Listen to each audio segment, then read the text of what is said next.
안녕하세요. 평소 출퇴근길에 사연을 즐겨 듣던 애청자입니다. 사연을 들으며 정말 제 가슴이 답답할 정도로 화가 나는 일들도 있고 또 기적이라고밖에 할 수 없을 정도의 드라마 같은 일도 있구나 하고 느낀 적이 많았는데요.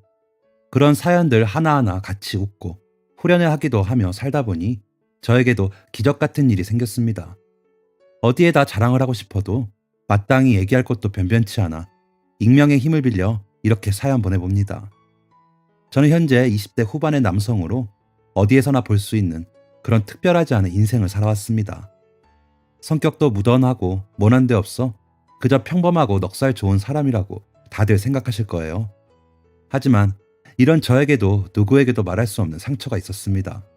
그건 바로 누가 들어도 혀를 끌끌 찰 정도로 불행했던 어린 시절입니다. 저희 부모님은 제가 돌도 채 되지 않았던 때 이혼하셨다고 해요. 요즘 세상에 이혼이야 흔하디 흔한 일이고 한부모 가정이나 재혼 가정도 흔한 일이니 부모님의 이혼 사실 하나로 제 어린 시절이 불행하진 않습니다. 오히려 마음이 안 맞아 매번 싸우는 부모님 밑에서 자라는 게 더 고통스러운 일일 수도 있죠.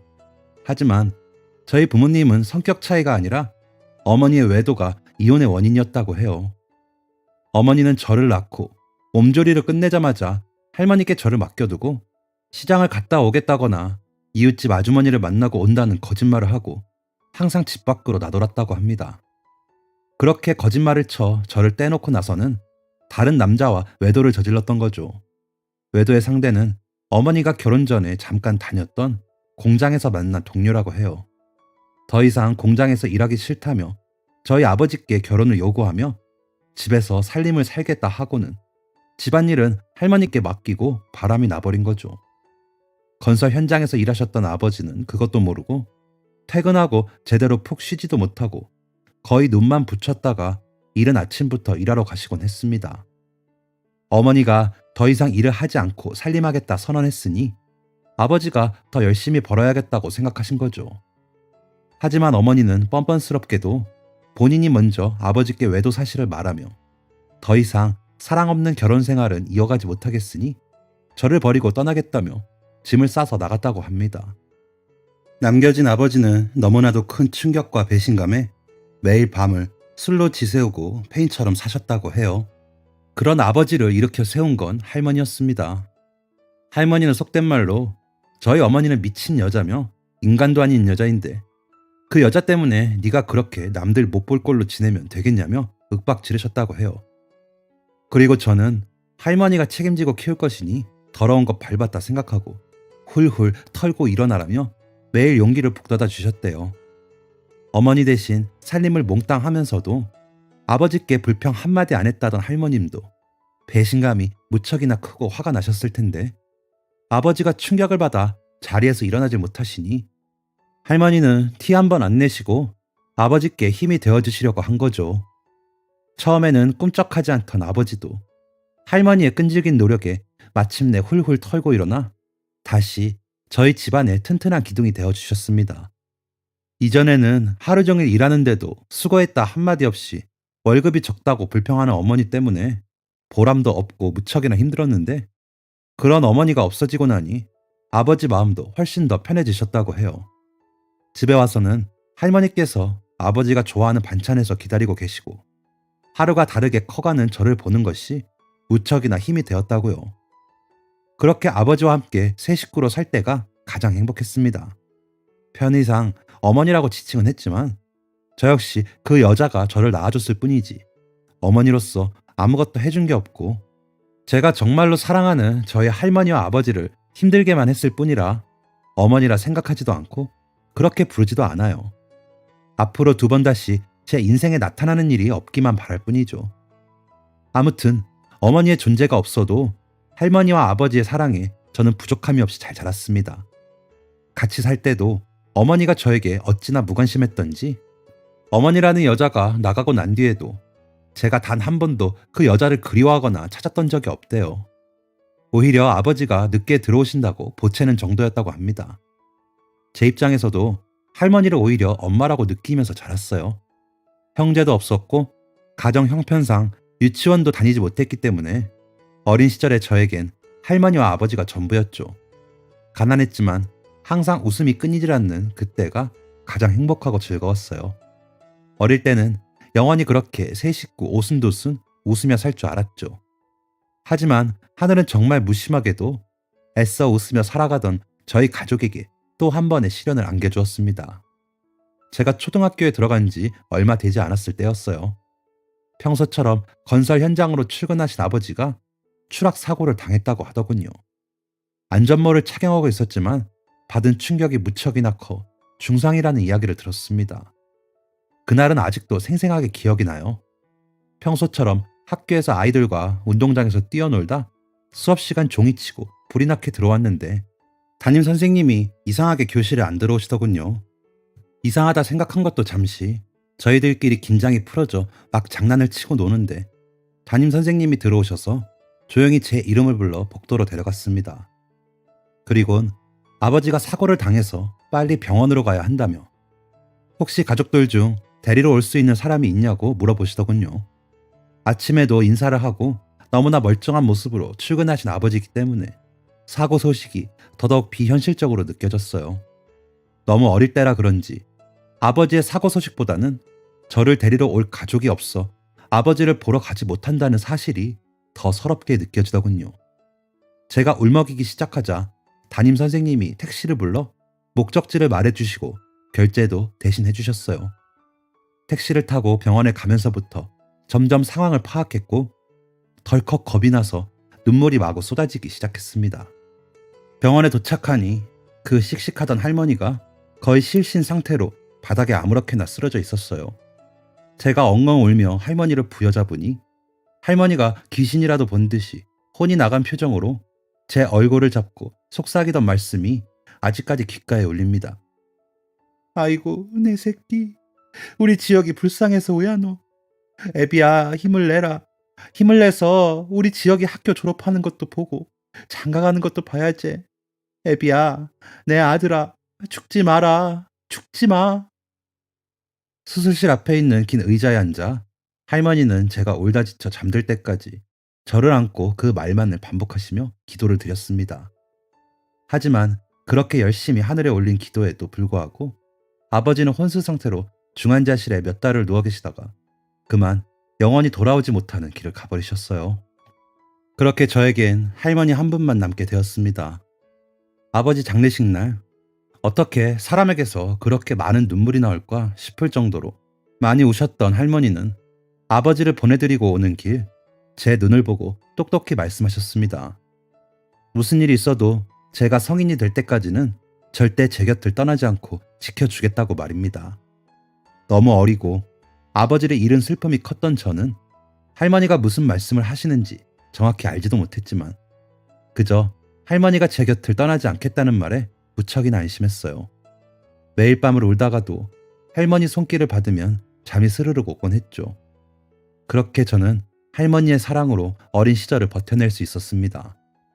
지금 생각해보면 우리 할머니 정말 고생만 하다 가셨구나 싶어 마음이 아픕니다.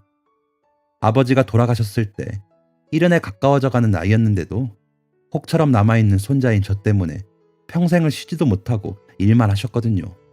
할머니 친구분들 중에서는 자식들 덕분에 편하게 노년을 누리시는 분들도 많았는데 하나뿐인 아들을 앞세우고 한창 자랄 나이인 저를 책임지느라 발 한번 편하게 뻗고 주무신 적이 있으실까요?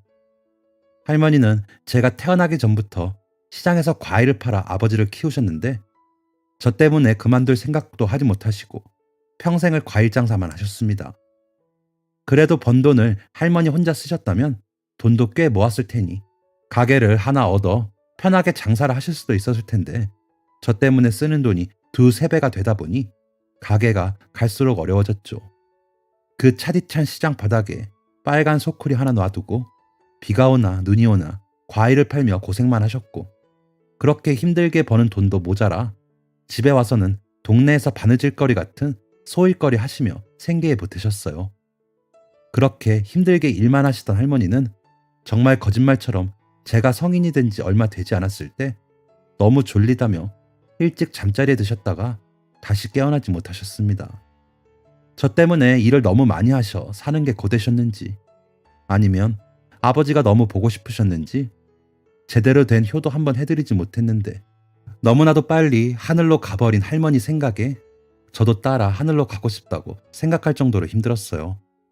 지금이야 시간이 꽤 많이 흘러 할머니 생각이 나면 가슴이 미어지긴 하지만 일상생활을 할 수 있는데 처음 돌아가시고 몇 년 동안은 정말 힘들었죠. 특히 명절이 되면 갈 곳 없이 집에 홀로 남아있는 그 쓸쓸함이 이루 말할 수가 없었습니다. 어디를 가도 가족 단위로 하하호호 웃고 있는 모습을 보는 게 고통스러워 명절에는 집 밖으로 나간 적도 없었습니다. 울리지 않는 휴대폰을 부여잡고 혹여 할머니께 연락이 올까 하루 종일 누워서 휴대폰만 보고 있던 적도 있었죠.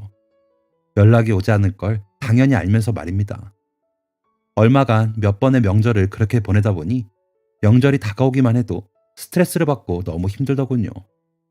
평소에는 긍정적이고 낙관적이라는 칭찬을 자주 듣는데 명절만 되면 나쁜 생각이 자꾸 들고 아침이 오는 게 고통스러웠습니다. 그렇게 명절을 겨우겨우 버티는데 문득 하늘에서 할머니와 아버지가 제가 이런 모습을 보면 얼마나 마음이 아프실까 하는 생각이 들더군요. 저도 명절이 이렇게 힘든데 저를 놔두고 하늘에 계신 할머니와 아버지의 명절도 제가 망치는 게 아닐까 하는 생각이 들자 더 이상 이런 식으로 살아선 안 될 것 같았습니다. 저도 여기서 뭔가를 잘하고 인생을 보내다 보면 나중에 할머니와 아버지를 만나는 것도 떳떳할 것 같았고요. 당장 그렇게 마음만 먹는다고 달라지는 게 없을 것 같아 내친 김에 휴대폰 번호를 바꿨죠. 마침 약정이 끝나 기계를 교체할 시기가 오기도 했고 이참에 번호를 바꾸고 나면 명절에 휴대폰만 부여잡고 오지 않은 할머니 연락을 기다리지도 않을 것 같다는 생각이 들었어요. 지금 생각하면 허무맹랑한 소리지만 그때는 그런 것 하나하나가 저에게 의미가 크고 큰 용기가 필요한 일이었습니다. 생각난 대로 번호를 바꾸고 그해 명절부터는 좀 달라져 보자고 새 출발해 보자고 스스로 다짐했죠. 그런데 번호를 바꾸고 맞는 첫 번째 명절에 이상한 일이 일어났습니다. 명절 연휴 첫날 연휴 동안 뭘 할지 생각하며 시간을 보내고 있었죠. 그동안 아르바이트 했던 돈이 꽤 있어 할머니와 아버지 계신 곳도 보고 올 겸 혼자 여행을 가는 것도 좋겠다는 생각에 휴대폰으로 근처 관광지를 찾아보고 있었는데 갑자기 모르는 번호로 문자 메시지가 도착했습니다. 번호를 바꾼 지 얼마 되지 않기도 했고 정말 친한 친구들이나 꼭 연락해야 하는 사람들이 아니고서는 번호를 알려준 적이 없어서 좀 의아했죠. 확인을 해보니 역시나 제가 아닌 다른 사람에게 보낸 듯한 문자더군요. 모르는 번호에 맞춤법과 띄어쓰기도 잘 맞지 않았고 무엇보다 다들 요즘 문자 메시지 안 보내고 메신저나 SNS로 대화를 나누는데 문자 메시지를 보내는 것을 보니 나이 드신 어르신께서 제 번호를 착각하고 연락하신 것 같았어요. 하지만 이번 명절에는 내려오냐는 내용이 담긴 문자 메시지를 보자 심장이 쿵 내려앉는 것 같더군요. 혹시 할머니가 보낸 게 아닐까 하고요. 하지만 그럴 리가 없잖아요. 하필 문자를 잘못 보내도 이런 문자를 보내나 싶어서 조금 화가 치밀어 오르더군요. 이번 명절은 정말 처음으로 제정신 차리고 제대로 한번 보내려고 다짐했는데 말입니다. 물론 그분은 제 사정을 모르시니 번호를 착각하신 것뿐이지만요. 답장을 할까 하다가 귀찮기도 하고 괜히 또 답장에 얽매일까봐 하지 않았어요. 속으로는 명절마다 찾아주는 가족도 있고 세상은 참 불공평하다고 투덜거리면서요. 문자를 보내신 분도 가족을 만나게 되면 번호가 바뀌었다는 사실을 알게 될 테니 답장하지 않아도 상관없겠다고 생각했어요. 그런데 문자는 그게 끝이 아니었습니다. 다음 날 아버지와 할머니를 뵙고 납골당을 나서는데 또다시 그 번호로 문자가 오더군요. 이번에는 차례도 다 지내고 가족들이 다 왔는데 너만 안 와서 쓸쓸하다며 잠깐이라도 좋으니 얼굴이라도 비추라는 내용의 문자였어요. 그 문자를 보는데 뭔가 이상하다는 생각이 들었습니다.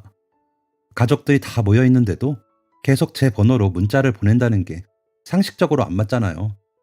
겨우 마음 추스리고 남은 명절을 알차게 보내려고 계획을 세웠는데 자꾸 그런 문자에 제 마음이 흔들리는 것도 싫었습니다. 이미 같은 내용의 문자가 두세 번쯤 왔기 때문에 더 이상 무시한다고 끝날 일이 아닌 것 같아 답장을 보냈어요. 번호 바꾼 지 얼마 되지 않았다고. 사람을 착각하시는 것 같다는 문자를 보내니 그나마 마음이 후련하더군요.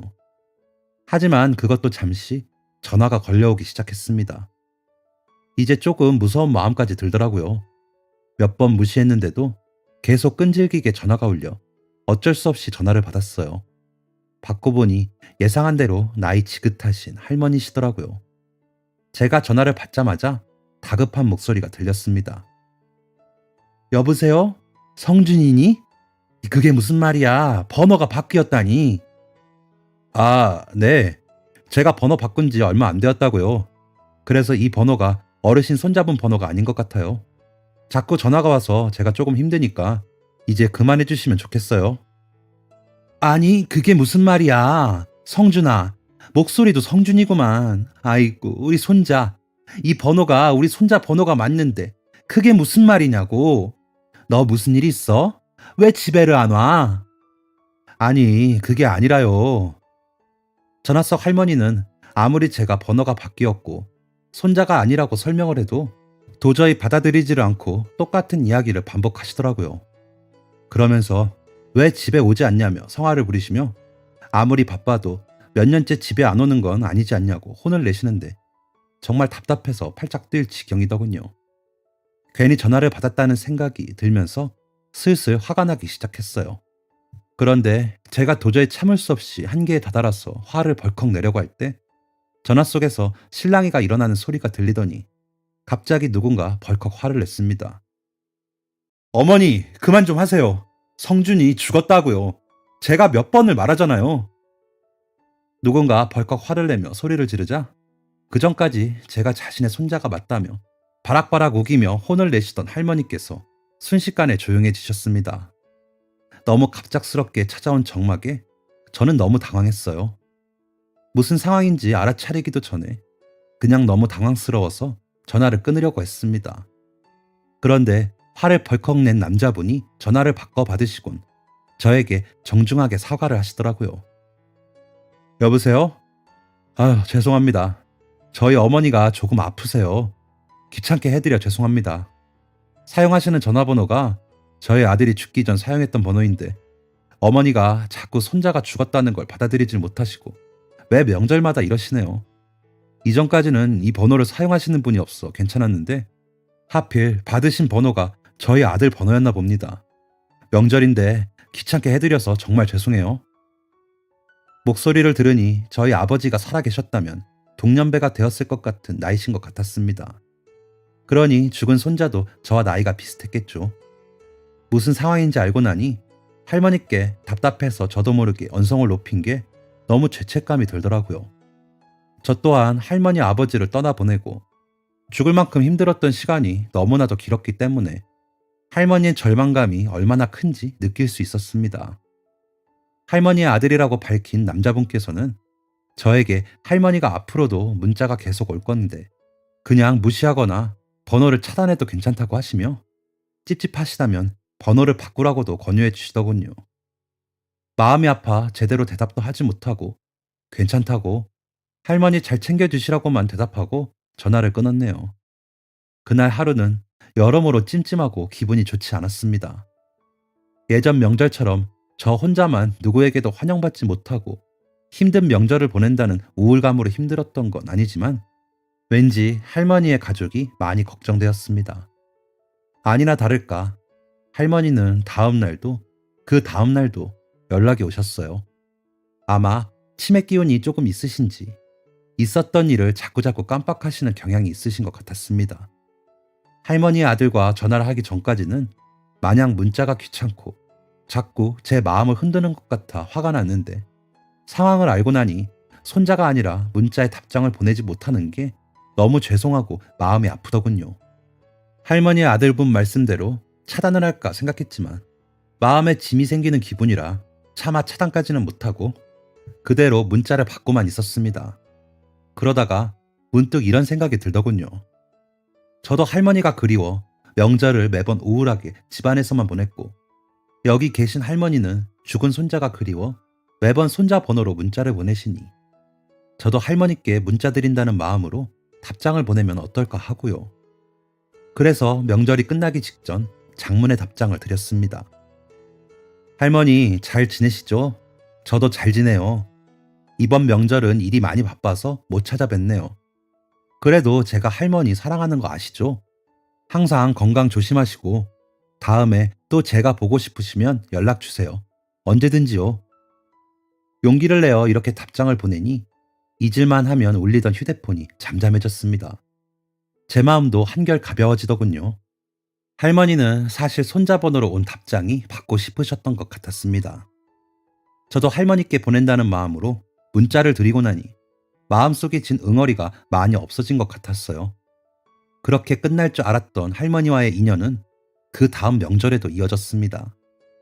어김없이 이번 명절에는 올 수 있냐는 문자를 받았는데도 이전처럼 화가 나거나 심장이 쿵 떨어지는 느낌이 아니라 그저 평온하게 받아들여지더군요. 할머니는 아직 손자를 많이 그리워하고 계시는구나 하고 애절한 사랑이 느껴졌습니다. 그래서 그 명절에도 문자를 드리고 명절 내내 문자를 주고받았어요.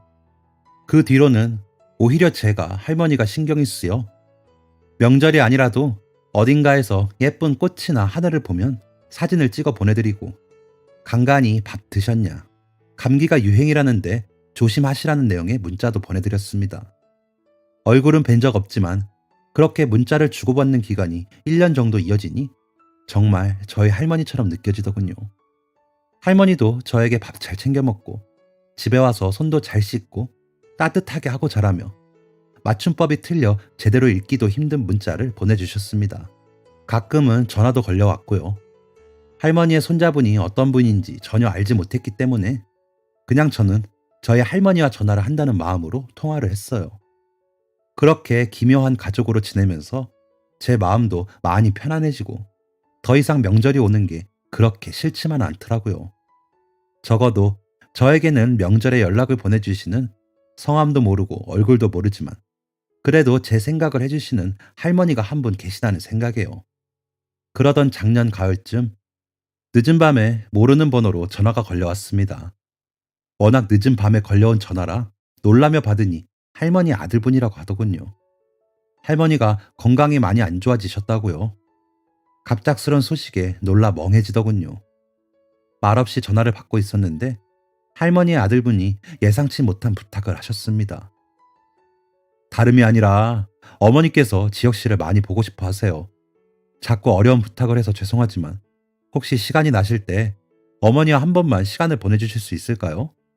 제가 아들이다 보니 염치가 없게도 자꾸 이런저런 부탁을 하고 귀찮게 해드리네요. 어머니가 아무래도 시간이 많이 남지 않은 것 같아 지금이라도 조금이나마 효도를 해드리고 싶다는 못난 아들의 마음입니다. 병원에 있으니 침대에만 누워 계셔야 하고 가족들 면회도 잘 되지 않더라고요. 옆에서 어머니와 시간을 보낼 수 없다는 게 마음이 죄스러워 얼마 전 집으로 모시고 왔는데 혹시 시간이 괜찮으시다면 한번 집으로 초대하고 싶습니다. 네. 저야 뭐 시간은 낼 수 있는데 사실 할머니께서는 저를 돌아가신 손자분이라고 생각하시고 계시는데 제가 간다고 해서 도움이 될지 잘 모르겠습니다만 혹시 실망을 크게 하시면 어쩌죠? 그게 사실은 어머니도 제 아들이 답장을 보냈는 게 아니라는 건 알고 계십니다. 정말 고맙게도 지혁 씨가 답장을 보내서 어머니의 그리움을 좀 풀어주려 한다는 걸 처음부터 알고 계셨는데 손자가 너무 그리운 마음에 손자라고 생각하고 연락을 주고받으신 것 같아요. 그런데 그런 시간이 많아지니 지혁 씨 생각을 많이 하시더라고요. 우리 성준이랑 나이도 비슷한 것 같은데 어쩜 그렇게 바르고 착하게 잘 자랐냐고. 얼굴도 모르고 이름도 모르지만 참 내 손자 같다며 지금 아프신 와중에도 저희 아들 이름이 아닌 지혁 씨를 찾습니다. 참 고마웠다고 가기 전에 얼굴 한번 보고 고맙다 말 한마디만 하시면 마음이 참 편안해지실 것 같다고 하시네요. 그 말을 들으니 눈물이 핑 돌더라고요. 다음날 바로 찾아뵙겠다 말씀을 드리고 아침 첫 차를 타고 할머니 댁으로 내려갔습니다. 다행히 집과 그렇게 멀지 않은 이웃 지역에 살고 계시더라고요. 빈손으로 가기 뭐해서 작은 주스병 세트를 사서 쭈뼛쭈뼛 들어갔는데 저를 처음 보는데도 가족분들이 모두 저를 반겨주시며 고맙다고 눈물을 글썽거리셨습니다. 방에 누워 계시던 할머니도 저를 보자마자 꼭 안아주시더군요. 자신의 손자와 생김새도 다르고 덩치도 다르지만 선한 눈망울은 똑같이 생겼다면서요. 처음 보는 저에게 바르게 커져서 장하다는 말씀을 하시는데 저희 할머니가 해주시는 말씀 같아 속으로 많이 울컥했습니다. 처음 방문한 집이었지만 마치 고향에 온 것처럼 포근한 마음으로 오랜만에 아주 편하고 즐거운 시간을 보냈어요. 할머니의 며느리분이 푸짐한 밥상도 차려주시고요. 얼마 만에 먹어보는 집밥인지 꿀맛 같더라고요. 혼자 산다고 하니 바리바리 반찬이며 사과즙 같은 것도 양손 가득 챙겨주시는 통에 가는 길보다 돌아오는 길이 더 짐이 많았네요. 저를 터미널까지 데려다 주시며 할머니의 아들분도 눈가가 촉촉해져서 고맙다는 말만 반복하셨습니다. 이로써 아들로서 효도한 것 같다며 어머니가 오랜만에 기운을 차리셔서 좋아하시는 모습을 보는 게 좋았고 너무 고맙다고요. 그 말씀을 들으니 저도 마음이 울컥해져서 저 또한 세상의 전부였던 할머니가 몇 년 전 돌아가시고 몇 년 동안 정말 힘들기만 했는데 이렇게 할머니를 알게 되어서 마음이 많이 편안해졌다고 제가 더 감사하다는 말씀을 드렸습니다. 그 뒤로 저는 시간이 나면 할머니 댁에 들려서 할머니와 함께 시간을 보냈습니다. 가족들과 같이 근처 근교 관광지에 여행도 갔고요. 할머니는 신기하게도 저를 만나고 3개월 동안 건강이 무척이나 좋아지셨어요. 제가 방문하기 전까지는 방에서 나가는 것도 힘들어 하셨는데 저를 만나고 난 뒤부터는 느리지만 동네 산책도 곧잘 하신다고요. 저도 할머니 손을 잡고 산책을 하는 게 무척이나 좋았습니다.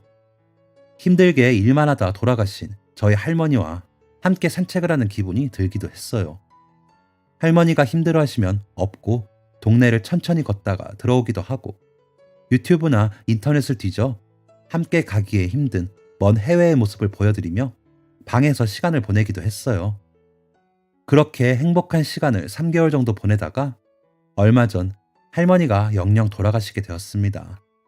모두들 준비한 이별이다 보니 갑자기 돌아가신 저희 아버지나 할머니를 보내드리는 것처럼 힘들진 않았어요. 오히려 많은 추억을 쌓을 수 있게 마지막 힘을 내주신 할머니께 다들 고마워하는 마음이었죠.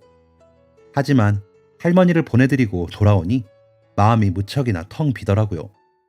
그래도 예쁜 것 보고 맛있는 것 먹고 무엇보다 명절이 오면 연락을 드릴 수 있는 분이 계셨는데 저는 다시 홀로 돌아가게 되는 거잖아요.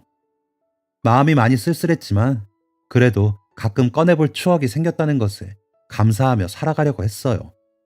그런데 할머니 아들분께서 앞으로도 명절에 같이 와서 시간을 보내자고 하시더라고요. 본인 가족도 아들이 갑작스럽게 죽고 힘들게 지냈는데 제가 와서 한동안 행복했다고요. 명절에 따로 할 일이 없으면 와서 밥이라도 먹고 가라는 따뜻한 말씀에 염치도 없이 감사하다고 덜컥 받아들였습니다. 아마도 저는 아직 가족의 품이 많이 그리운 것 같습니다. 그렇게 잘못된 번호로 생겼던 해프닝이 저에게 새로운 가족을 만들어주는 연결고리가 되었네요. 이번 설날 저는 명절 연휴가 시작되자마자 저희 아버지와 할머니를 뵌 뒤 바로 할머니 댁으로 갔습니다. 할머니의 가족분들과 같이 차례도 지내고 가족 앨범도 구경하며 시간을 보냈어요. 할머니 말씀대로 할머니의 손자분은 저와 외모가 아예 다르게 생겼는데 눈이 좀 비슷하게 생긴 것 같더라고요. 할머니의 젊은 시절도 무척이나 고우시더군요. 그렇게 웃으며 시간을 보내고 맛있는 밥도 잔뜩 얻어먹고 집에 돌아가려고 하는데 할머니의 아들분께서 저를 조용히 안방으로 부르시더군요. 무슨 일인가 하고 갔더니 장롱에 보관되어 있던 오래된 보석함을 꺼내 그 안에 든 금팔찌, 목걸이를 제게 건넸습니다. 팔찌는 할머니가 항상 하고 계셨던 유품이었고 목걸이는 할머니가 애지중지 아끼시던 보물이라고 하시더군요. 할머니가 돌아가시기 전에 저에게 이 물건들을 물려주고 싶어 하셨다고 유품이니 받아달라는 말씀에 저는 펄쩍 뛰었습니다. 아니요. 그렇지만 저는 할머니께 딱히 해드린 것도 없고 받을 자격이 없는데요. 제가 받기엔 너무 과한 물건인 것 같습니다. 이렇게 거절했지만 아들분께서 할머니의 마지막 부탁이었다고 꼭 받아달라고 거듭 부탁을 하시더라고요. 그러면서 저에게 충분히 자격이 있다고 말씀하셨습니다. 할머니가 제 덕분에 추억을 많이 쌓고 가실 수 있었다고. 남은 가족을 위해서라도 꼭 받아달라고 하시더라고요. 계속되는 부탁에 어쩔 수 없이 유품을 받아들고 왔지만 아직까지 저희 집 장롱에 고이 보관하고 있습니다. 가끔 들여다보면서 할머니 생각도 많이 하고요. 금팔찌는 중요한 일이 있을 때마다 부적처럼 끼고 나가곤 해요. 지금도 할머니의 남은 가족분들과 식사도 같이 하고 자주 내려가 시간을 보내고 있습니다. 할머니의 아들분은 제 이야기를 듣고 손자를 잃은 할머니의 가족과 할머니를 잃고 혼자 남은 제가 어떤 신비로운 이유로 이어져서 이렇게 인연이 닿게 되었다며 무척이나 고마운 일이라고 입버릇처럼 말씀하시곤 해요. 저도 그렇게 생각합니다. 혹시 하늘에 계신 할머니가 힘들게 사는 저를 보고 이어주신 게 아닐까 하고요.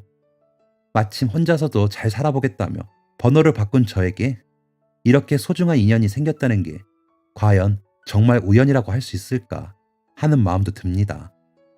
가끔 할머니의 가족분들과 이야기를 나누다 보면 할머니가 제 사정을 대충 알고 마지막 힘을 내서 소중한 추억을 쌓아주신 게 아닐까 하는 생각도 들어요. 그런 생각이 들면 눈물이 납니다. 제가 저희 할머니께 못해드린 한을 대신 저와 시간을 보내주시면서 풀게 해주시려고 그렇게 마지막 힘을 짜내 저와 시간을 보내주신 게 아닐까 하고요.